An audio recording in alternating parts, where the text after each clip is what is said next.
All right, let's talk some NBA futures here as we go off the glass. We obviously got the playoffs beginning next week with the play-in tournaments. Western Conference, in my opinion, and I think a lot of people's opinion, going to be way more interesting than the Eastern Conference playoffs this year. Feels like we're kind of on a collision course in the Eastern Conference with Boston and Cleveland. We'll see if the Knicks can potentially be a threat, or we'll see if the Pacers potentially could be a threat. I actually think the Pacers might be a better threat to the Cavs potentially, or maybe even the Pistons, than I do the Knicks to the Celtics, right? Because the Celtics are going to get that 2 seed. The Knicks are going to get the 3. So those two teams are going to get matched up in the semis, whereas we'll see how the final Eastern Conference standings play out, what happens with Milwaukee, Indiana, Detroit. But I think almost that team, who's ever the 4 or 5 seed, has a better chance of knocking out the potential Cleveland Cavaliers in the semifinal round. I still like Boston in the Eastern Conference for me. It's simple. Boston, we've seen them do it. We've seen them been there, do that with this core group of guys. Tatum, Brown, Derek White, and don't look now, but Porzingis is back, and he had 8 threes the other night. I mean, if Porzingis can come in there and contribute for Boston, we saw the kind of lift that he provided for them in the NBA Finals last year against Dallas. Imagine if they get that throughout the entire playoffs. So it feels like they've kind of had this like Maserati in the garage that they've been waiting to unleash all season, and they finally got him back, and Porzingis just brings an entire new dynamic to this Boston Celtics team. So for me, it's Boston in the Eastern Conference. I understand if you don't want to lay minus 145. Maybe you see if potentially the Knicks get a game in Boston. It's 1-1 going back to New York. Maybe they win game 3 and you get a good price on them to win the East at that point. Or maybe the Cavs take the first 2 games at home if they play them in the Eastern Conference Finals.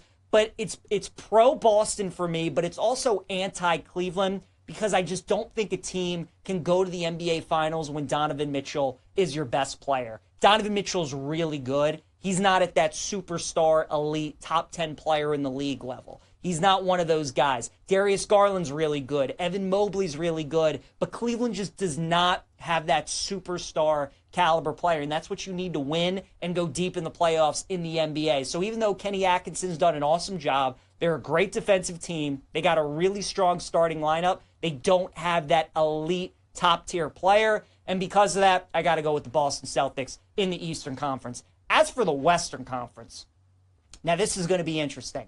OKC has been the favorite all season, and rightfully so, at minus 135. They have like the highest net rating of any team ever in NBA history. They got a superstar, one of the best players in the league, in Shai Gilgeous-Alexander. Chet Holmgren's awesome. Jalen Williams is really good. Been talking about it all year, though. I cannot bet OKC at this price to win the West or win the NBA Finals at plus 175 with a team that has not been there, with a team that has not proven to us that they can win an NBA championship, right?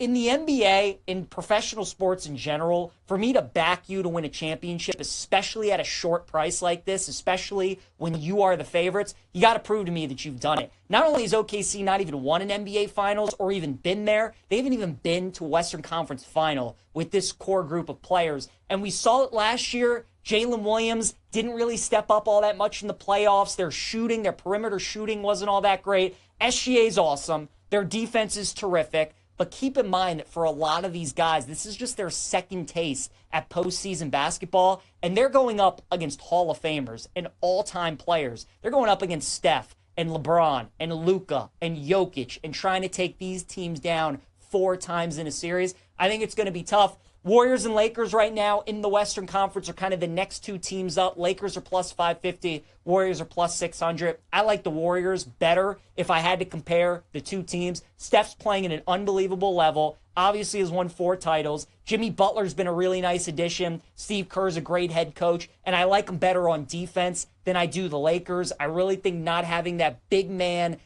is going to hurt LA. Jackson Hayes is a nice player, not the kind of guy that I think you need to win a championship. It will be fun to watch LeBron and Luka together in the postseason, but I think between those 2 teams, I like the Warriors more so than the Lakers, and the Warriors right now would be my pick to win the Western Conference. I'm totally out on the Denver Nuggets. Jokic is the best player in the world. He's unbelievable. He's averaging a triple-double, but Jamal Murray is hurt, And the firing of Michael Malone tells me that the Nuggets are in panic mode, that they know that their season is going in the wrong direction really fast, and they panicked to try and salvage it in some way that they could. Their defense is not very good.